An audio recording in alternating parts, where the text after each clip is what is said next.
بالجنة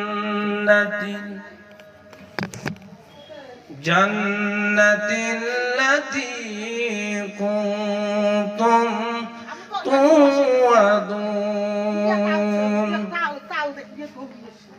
وقال تعالى إن الذين آمنوا وعملوا الصالحات كانت لهم جنات الفردوس نزلا خالدين فيها لا يبغون عنها حولا إلى الآخر. مالك بن أنس رضي الله تعالى عنه قال قال رسول الله صلى الله عليه وسلم لا يؤمن أحدكم حتى أكون أحب إليه من والده وولده والناس أجمعين إن الله وملائكته يصلون على النبي يا أيها الذين آمنوا صلوا عليه وسلموا تسليما. اللهم صل على محمد وعلى آل محمد كما صليت على إبراهيم وعلى آل إبراهيم إنك حميد مجيد.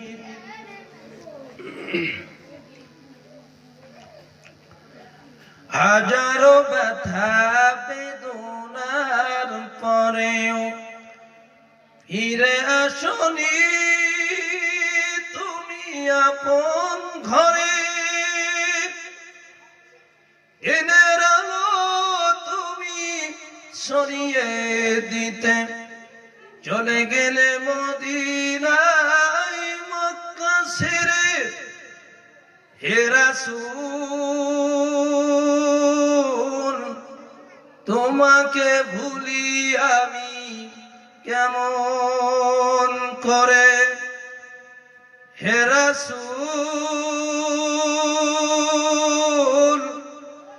তোমাকে ভুলি আমি কেমন করে হাজারো ব্যথা বেদনার পরেও ফিরে আসনি তুমি আপন ঘরে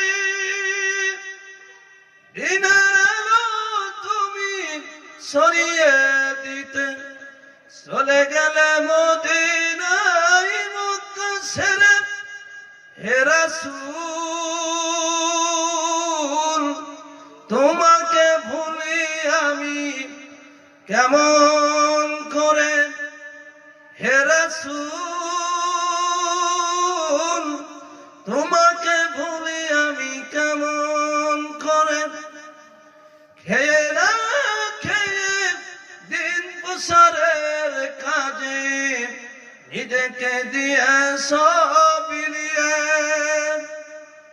খেয়ে না খেয়ে দিন প্রসারের কাজে নিজেকে দিয়ে সব বিলিয়ে তায়েফের কাফেরেরা ছিল না এলো দুষ্ট ছেলেদের পিছু দিল লেলিয়ে পাথরের আঘাতে ক্ষত বিক্ষত হয়ে সারা শরীর থেকে রক্ত ঝরে হে রাসূল তোমাকে ভুলি আমি কেমন করে হে রাসূল তোমাকে ভুলি আমি কেমন করে। আলহামদুলিল্লাহ। আলহামদুলিল্লাহ, সনাতন ডুবরাপাড়া কর্তৃক আয়োজিত ওয়াজ ও নসিহত দোয়ার মাহফিলের সম্মানিত সুযোগ্য আজকের মুহতারাম সভাপতি মোহাম্মদ আশরাফুল মাস্টার হাফিজাহুল্লাহ, আজকের মাহফিলের এই মহিলা সমাবেশ মাহফিলের যিনি প্রধান বক্তা, সারা বাংলাদেশের বিভিন্ন জেলা থানাধীন বিভিন্ন অঞ্চলে সারা বাংলার ভারত সফরকারী বক্তা আলহাজ হযরত মাওলানা রাইসুল ইসলাম রাসেল হাফিজাহুল্লাহ, আল্লাহর বান্দার জন্য দোয়া করছি। সকল আলেম আছে এখানে, সমস্ত উলামায়ে কিরাম, সকলের জন্য দোয়া করি আল্লাহ তাআলা তাদেরকে দ্বীনের জন্য কবুল করুক। সকলে বলে আমিন। আমার সামনে উপবিষ্ট দিনদার পরহেজগার মুরব্বিয়ানে ইজাম, বন্ধুবর, যুবক ভাইরা, আজকের মাহফিলের যার মাধ্যমে যার আলোচনা সভা প্রধান আকর্ষণ আমাদের সম্মানিত শ্রদ্ধেয় আমার মা বোনের সমাবেশ, মা বোনদের সমাবেশে উপস্থিত আমার সুযোগ্য শ্রদ্ধেয় সম্মানিতা গুণে গুণান্বিত আমার পর্দার আড়ালে শ্রদ্ধেয় মা ও ভগ্নীগণ, আল্লাহ রাব্বুল আলামিনের দরবারে শুকরিয়া আদায় করছি যে রব্বে কারীম আমাদেরকে মাগরিবের নামাজের পর থেকে যাবত পর্যন্ত যত কোরআন এবং হাদিস থেকে আমাদের সামনে মূল্যবান আলোচনা পেশ করেছে এবং আরো পূর্বে পরে করবে, আল্লাহ তাআলা যেন আমাদের এখানে আলোচনাগুলি শ্রবণ করার যিনি তৌফিক দিলেন সেই রবের দরবারে আমরা শুকরিয়া আদায় করি আলহামদুলিল্লাহ। দরুদ ও সালাম বর্ষিত হোক মহান মানবতার মহান শিক্ষক দুজাহানের বাদশাহ সরওয়ারে কায়নাত নবী মুহাম্মদুর রাসূলুল্লাহ, সকলে বলি সাল্লাল্লাহু আলাইহি ওয়াসাল্লাম। সম্মানিত উপস্থিতি, আপনাদের সম্মুখে আমি সংক্ষিপ্ত আকারে যে আজকের বিষয় নিয়েছি সেটা হলো ঈমান। ঈমানের উপরে কিছু সংক্ষিপ্ত আকারে আলোচনা করব। সকলে বলে আমিন। সম্মানিত উপস্থিতি, আপনারা এলোপাতারি ভাবে যেখানে সেখানে ঘোরাফেরা করতেছেন। মঞ্চ পুরুষদের জন্য একেবারেই ছোট করা হয়েছে, যেহেতু আপনাদের এই সনাতন পাড়া এই এলাকার ধর্মপ্রাণ মুসলমান আমার ভাইয়েরা যারা আছে তাদেরও একটা মনে চাইছিল যে আজকে কোরআনের মাহফিলটা শ্রবণ করব। যদিও ভিন্ন রকম করেছে, আমি কর্তৃপক্ষকে বলবো আপনারা এরকম ভাবে স্টেজটা না সাজিয়ে পুরুষ ভাইদের জন্য একটু ব্যবস্থা করবেন। এটা পরবর্তীতে আপনারা এরকম করবেন না। আল্লাহ তাআলা আপনাদের সকলকে এর থেকে বড় কিছু পুরুষদের জন্য শ্রবণ করার জায়গা করার তৌফিক দান করুক। সকলে বলে আমিন। যদিও এলাকার আমার মা বোনেরা ভক্তভোগী যারা খুব কোরআন প্রেমিক, রসুল প্রেমিক, আল্লাহ ভীরু ব্যক্তি শ্রোতি আমার মা বোনেরা, তারা ইসলামের পথে এত আকৃষ্ট, কোরআন হাদিস শোনার জন্য এত প্রাণপ্রিয়, কোরআন হাদিস শোনার জন্য ছুটে আকর্ষণে কোরআনের মহাব্বতে আজকে এখানে এই কোরআনের মেলাটা জমিয়েছে। বলেন ঠিক কিনা? ভূমিকা নয়, মা বোনরা সম্পর্কে তো আজকে আলোচনা কম হয় না। মা বোনরা শুধুমাত্র কোরআন হাদিসের কথাগুলি খালি শ্রবণ করবেই এটাই ক্ষান্ত না, কোরআনের কথাগুলি শ্রবণ করবে আর এই মৃত্যুর জন্য রেডি হয়ে যাবে। পরকালে কি নিয়ে আল্লাহর কাছে আমি ধাবিত হব। প্রখ্যাত এই কোরআনে কারীম, এই কোরআনের মাহফিল থেকে আমি কি শিক্ষা নিলাম, পরকালে আল্লাহর কাছে আমি জবাবদিহি দিব। আল্লাহর কাছে আমি কি জবাবদিহিতা করব, তার কিছু সম্বল পাতেও আমি পরকালের জন্য নিয়ে যাব। বলেন ঠিক কিনা? ভাইরা আমার মা বোনেরা, আমি যে কোরআনুল কারীম থেকে আয়াতে কারিমা তেলাওয়াত করেছি। কোরআনুল কারীমের মধ্যে আল্লাহ রাব্বুল আলামিন কি বললেন শুনে নিন। আল্লাহ রাব্বুল আলামিন কোরআনুল কারীমের মধ্যে বললেন সূরা হামিম সিজদার 30 নম্বর আয়াতে আল্লাহ রাব্বুল আলামিন বললেন ইন্নাল্লাযীনা ক্বালু রাব্বুনাল্লাহু সুম্মাস্তাকামু তাতানাজ্জালু আলাইহিমুল মালাইকাতু আল্লা তাখাফু ওয়া লা তাহজানু ওয়া আবশিরু বিল জান্নাতিল্লাতী কুনতুম তুআদুন। আল্লাহু আকবার। আল্লাহ রাব্বুল আলামিন বললেন ইন্নাল্লাযীনা ক্বালু রাব্বুনাল্লাহ, যারা বলে আমার রব আল্লাহ, এই কথার উপরে অবিচল থাকে। বলেন তো আমার রব আল্লাহ এই কথার উপরে অটল থাকে, অনর্বল থাকে, ইস্তেকামাত থাকে। অবিচল থাকলে ঈমানের দরকার আছে না নাই? ঈমান আনতে হবে কিনা? ইন্নাল্লাযীনা ক্বালু রাব্বুনাল্লাহ, নিশ্চয় যারা বলে আমার রব আল্লাহ, আল্লাহ আমার রিজিক দাতা, আল্লাহ আমার হায়াত দাতা, আল্লাহ আমার জীবন মরণ দাতা। আল্লাহ কোরআনুল কারীমের সূরা কোরআনুল কারীমের মধ্যে আল্লাহ রাব্বুল আলামিন বলেছেন সূরা আনআমের মধ্যে বললেন কি বললেন? কুল ইন্নাস সালাতি ওয়া নুসুকি ওয়া মাহইয়ায়া ওয়া মামাতি লিল্লাহি রাব্বিল আলামিন।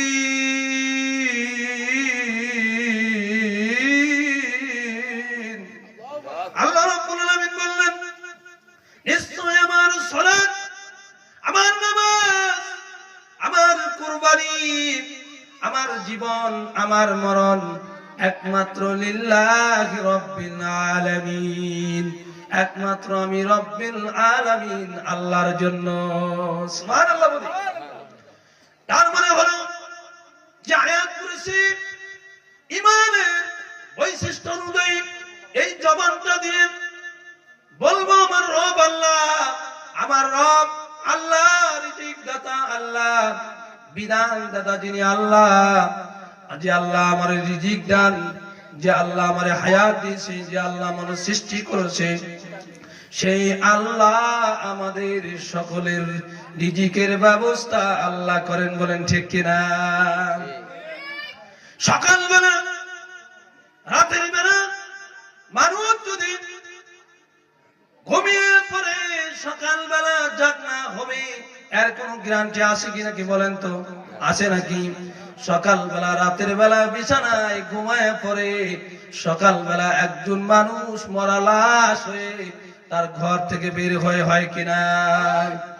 ওই মানুষটা আগামীকালের জন্য 3.5 হাত মাটির কবরে মুর্দা হয়ে দাফন, তাকে কি করা হয়? কবরে শায়িত করা হয়, দাফন করা হয়।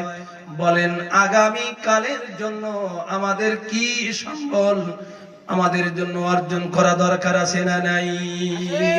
আছে না নাই?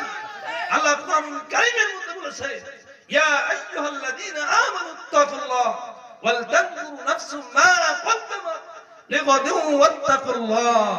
তুমি হে বিশ্বাসী বান্দারেরা আল্লাহ তাআলাকে ভয় করো আর আগামী কালের জন্য কিছু তুমি সঞ্চয় করো। বলেন সুবহানাল্লাহ। কি সঞ্চয় করতে হবে? নেকি। যেমন মনে করেন একজন মানুষ যদি কোন মালিকের দিন মজুরি করার জন্য শ্রমিক হিসেবে পরিশ্রম করে, তার পারিশ্রমিক বদলা নিয়ে আসার জন্য পরিশ্রম করলেন সারাদিন, মালিক তাকে পরিশ্রমের পারিশ্রমিক বদলা তার হাতে দিয়ে দিল, সে বাড়ির দিকে নিয়ে আসলো। বলেন ঠিক কিনা?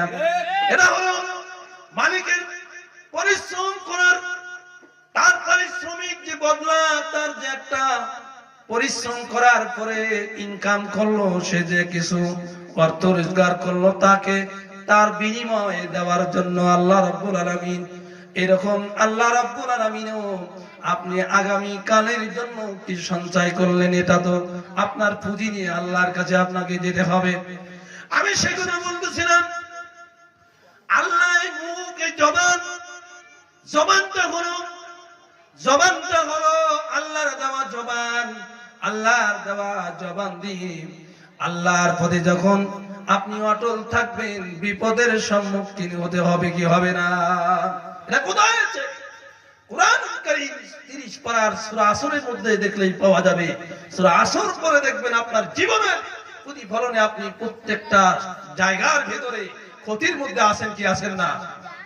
আল্লাহ রাব্বুল আলামিন কুরআনুল কারীমে বললেন, কুরআন সূরা আসরের মধ্যে বললেন, বিসমিল্লাহির রহমানির রহিম, ওয়াল আসরি ইন্নাল ইনসানা লাফি খুসর ইল্লাল্লাযীনা আমানু ওয়া আমিলুস সালিহাতি ওয়া তাওয়াসাউ বিল হাক্কি ওয়া তাওয়াসাউ বিস সবর।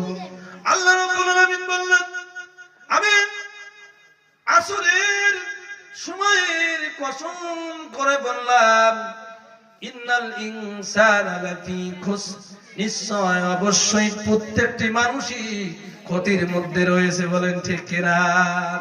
অবশ্যই, নিশ্চয়, অবশ্যই প্রত্যেকটি মানুষই ক্ষতির মধ্যে রয়েছে। ইল্লাল্লাযীনা আমানু ওয়া আমিলুস সালিহাত, তবে যারা ঈমান এনেছে আর আমলে সালেহ যারা করেছে, এই দুই ব্যক্তি, ওয়া তাওয়াসাউ বিল হক, আর যারা হকের উপরে হক কথাগুলি বলেছে, হকের উপরে প্রতিষ্ঠিত থেকেছে, ওয়া তাওয়াসাউ বিস সবর, আর যখন হকের উপরে প্রতিষ্ঠিত থাকার কারণে ওয়া তাওয়াসাউ বিস সবর, তার বাধা আসছে না নাই? বাধা আসছে।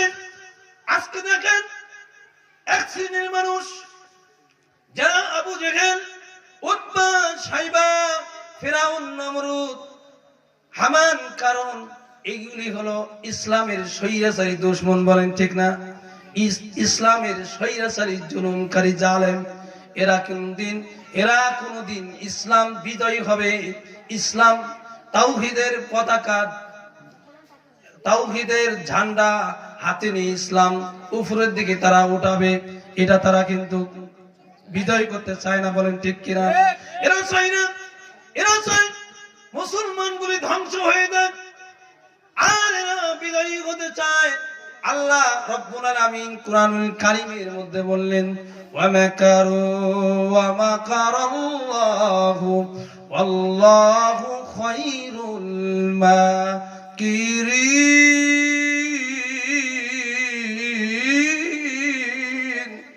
আল্লাহু আকবার বলুন। তার মানে যত চক্রান্তই থাক না কেন, আল্লাহর চক্রান্তের উপরে যত কৌশল করুক না কেন, আল্লাহর কৌশলের উপরে উত্তম কোন কৌশলকারী নাই। ঠিক না? আল্লাহর কৌশলের উপরে উত্তম কৌশলকারী আর কে হতে পারে? তোমাদের বুদ্ধি যেখান থেকে শেষ, সেখানে আল্লাহর বুদ্ধি তোমাদের কাছে শুরু হয়ে যাবে। বলেন সুবহানাল্লাহ।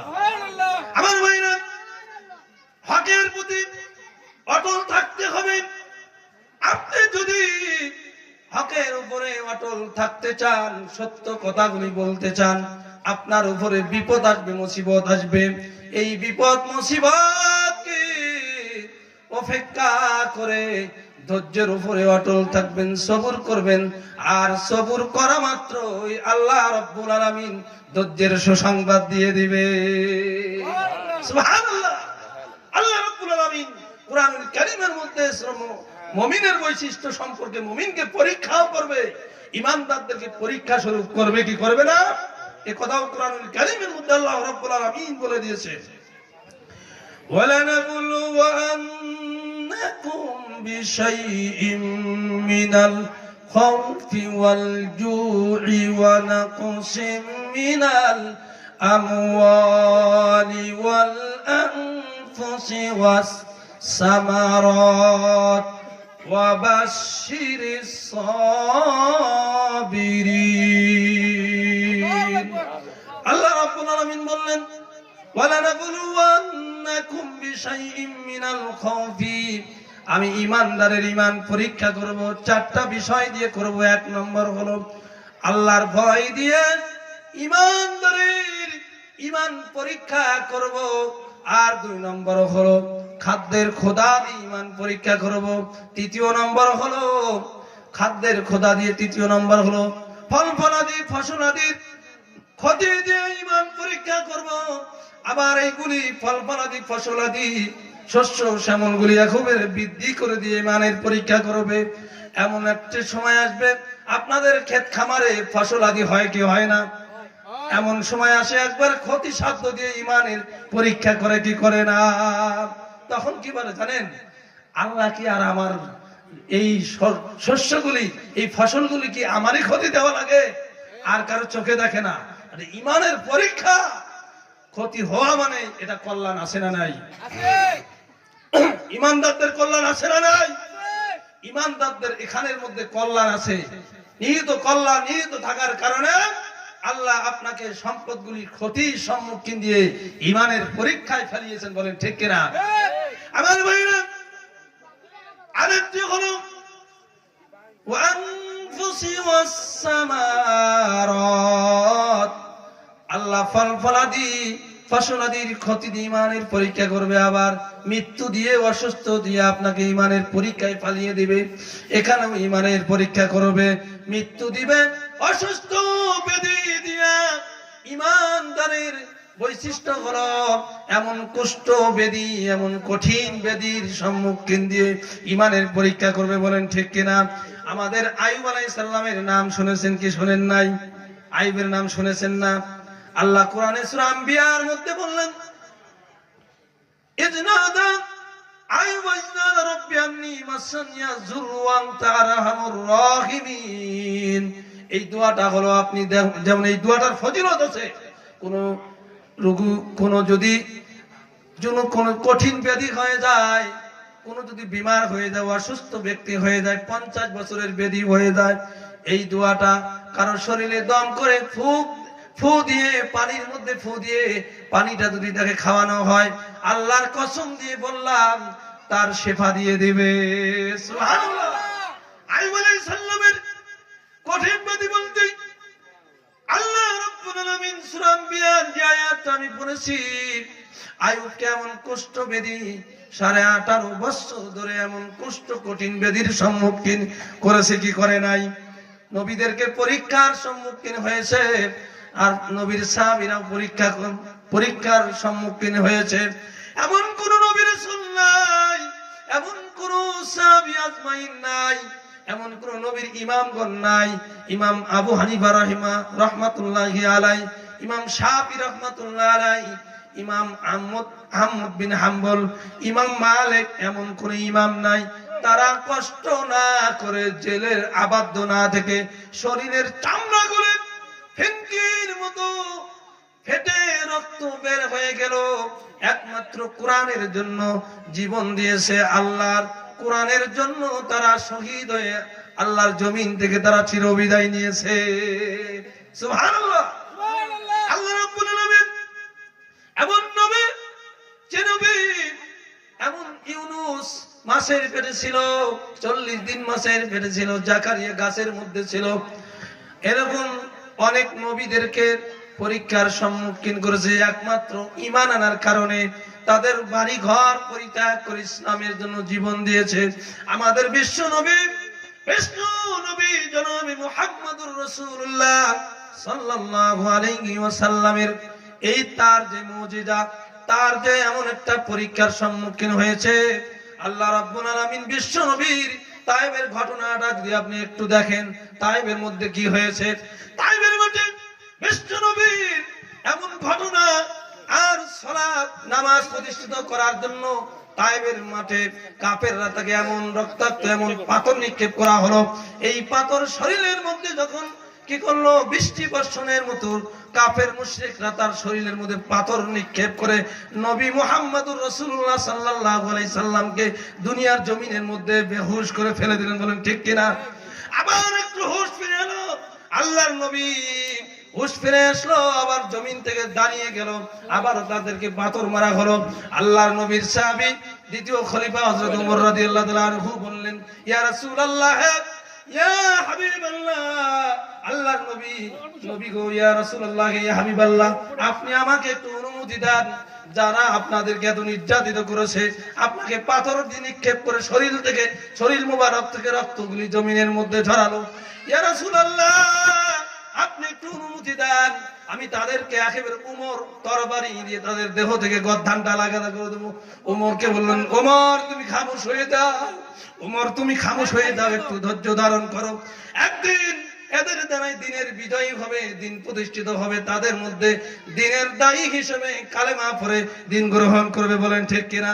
আমার ভাইরা, যে জিবরাইল আল্লাহর নবীর জন্য, হযরত জিবরাইল আলাইহিস সালাম, উনি বললেন, আল্লাহর নবী আপনাকে যারা এই তায়েবের মাঠে যারা কতল করেছে, আমি বললাম আমি জিবরাইল বললাম, আপনাকে যারা একেবারে নির্যাতিত, আপনাকে কষ্ট দিয়েছে, আঘাত করেছে, আমার 600 পাখা দিয়ে আমি ওই কাফের বাসী তায়েবের আশেপাশে যারা কাফের মুশরিক, তাদেরকে একেবারে পাখাগুলি দিয়ে তাদেরকে আমি ধূলিসাৎ করে দিই। আল্লাহর নবী বললেন, ও জিবরাইল, তোমার সাহায্য আমার লাগবে না, তাদেরকে তুমি হত্যা করে ফেলো, আমি হুকুম দিয়ে দেই, তুমি হত্যা করে ফেলবা, কিন্তু দিনের বিজয়ী ঘটবে কেমন করে, ধৈর্য ধারণ করো। সুবহানাল্লাহ বলি, আল্লাহ দয়া দিল আমাদের সকলকে দিনের বিজয়ী দান করে, সকলে বলি আমিন। আমি যে কালেমার যে ঈমানের কথাগুলি বলছিলাম, রাসূলুল্লাহ সাল্লাল্লাহু আলাইহি সাল্লাম বলেছেন, লা ইউমিনু আহাদুকুম হাত্তা আকুনা হাব্বা ইলাইহি মিন ওয়ালিদিহি ওয়া ওয়ালাদিহি ওয়ান নাসি আজমাইন। যতক্ষণ পর্যন্ত একজন মানুষ মুমিন হতে পারবে না, বলেন সুবহানাল্লাহ, যতক্ষণ না তার নিজের পিতামাতা, সন্তানাদি, নিজের জীবনের চাইতেও আল্লাহ রাসূলকে ভালো না বাসবে, ততক্ষণ একজন মানুষ পরিপূর্ণ ইমানদার মুমিন হয়ে কবরে যেতে পারবে না, বলেন ঠিক কিনা? আমি আমার কথা শেষ করছি। আমি যে দুইটা আয়াত কারিমা পড়েছিলাম, কুরআনুল কারীমের মধ্যে আল্লাহ রাব্বুল আলামিন বলেছে, ইন্নাল্লাযীনা ক্বালু রাব্বুনাল্লাহ সুম্মা ইসতাকামু তাতানাজ্জালু আলাইহিমুল মালায়েকা আল্লা তাখাফু ওয়া লা তাহজানু ওয়া আবশিরু বিল জান্নাতিল্লাতী কুনতুম তুওয়াদুন। তার মানে কি, যারা বলে আমার রব আল্লাহ, আর এই কথার উপরে অবিচল থাকে, অটল থাকে, যখন দেখবেন এক শ্রেণীর মানুষ কোরআনের কথা বলে, ইমানের কথা বলে, যখন বিপদ আসে পিছনে একেবারে হাত গুটিয়ে পালিয়ে যায়, এরকম আছে না নাই? ওই রকম জিহাদ, ওই রকম মুসলিম, ওই রকম তাওহীদের ঝান্ডা, ওই রকম বেদুইন, ওই রকম। আল্লামা সাঈদী সাহেব আমাদের জমিনের মধ্যে একটা কথা বলছিল যে, আমি সিংহের মতো 1 ঘন্টা বেঁচে দেখতে চাই, কিন্তু বিড়ালের মতো 500 বছর হায়াতের আমার দরকার নাই, বলেন ঠিক কিনা? আল্লামা সাঈদী সাহেব কইছিল, যা যা বলেছে আল্লাহর পক্ষ থেকে তাই ঘটেছে, বলেন ঠিক কিনা? এখন কথা বললে আর বাধা আসার মতো নাই। আল্লাহর ওই গোলাম যদি আজকে জমিনের মধ্যে থাকতো, লক্ষ লক্ষ জনতা আজকে আমাদের আল্লামা সাঈদীর কথাগুলি শ্রবণ করতো, বলেন ঠিক কিনা? আমি যে কথা বলেছি, অনেক কথা লম্বা হয়ে যায়, আমার নাতি এসে গেছে। আর একটা আয়াত বলেছিলাম, ইন্নাল্লাযীনা আমানু ওয়া আমিলুস সালিহাতি কানাত লাহুম জান্নাতুল ফিরদাউসি নুজুলা খালিদিনা ফিহা লা ইয়াবগুনা আনহা হিওয়ালা। আল্লাহ বলেছেন, যারা ঈমান আনবে, আমলে সালেহ করবে, আমি তাদেরকে জান্নাত শুধু দিব তা না, জান্নাতের 8টা জান্নাত আছে, আর জান্নাতের 8টা স্তর আছে, সর্বোত্তম জান্নাত জান্নাতুল ফিরদাউসের মেহমান বানিয়ে দেবে, বলেন সুবহানাল্লাহ। এমন জান্নাতের মধ্যে একবার প্রবেশ করবে, ওই জান্নাত থেকে কোনোদিন বের হতে চাবে না। আর ওই জান্নাতের আদর আপ্যায়ন, মেহমানদারি করানোর জন্য আল্লাহ তাআলা জান্নাতুল ফিরদাউসের সুসজ্জিত বাগান রেখে দিয়েছে। অনেক কথা ছিল, অসমাপ্তি কথা এখানেই সমাপ্ত করে আমি আমার আলোচনা ইতি করছি। অন্যদিন যদি আল্লাহ তাআলা আমাকে সুযোগ করে দেন, আমি কোরআন হাদিস থেকে দীর্ঘভাবে আপনাদের সম্মুখে আলোচনা করব। যতটুকু আলোচনা করলাম এর উপরেই আমরা যেন আমল করতে পারি, সেই তৌফিক আল্লাহ রাব্বুল আলামিন আমাদেরকে দান করুন। সকলে বলি আমিন। ওয়া আখিরু দাওয়ানা আলহামদুলিল্লাহি রাব্বিল আলামিন। আসসালামু আলাইকুম ওয়া রাহমাতুল্লাহি ওয়া বারাকাতুহু।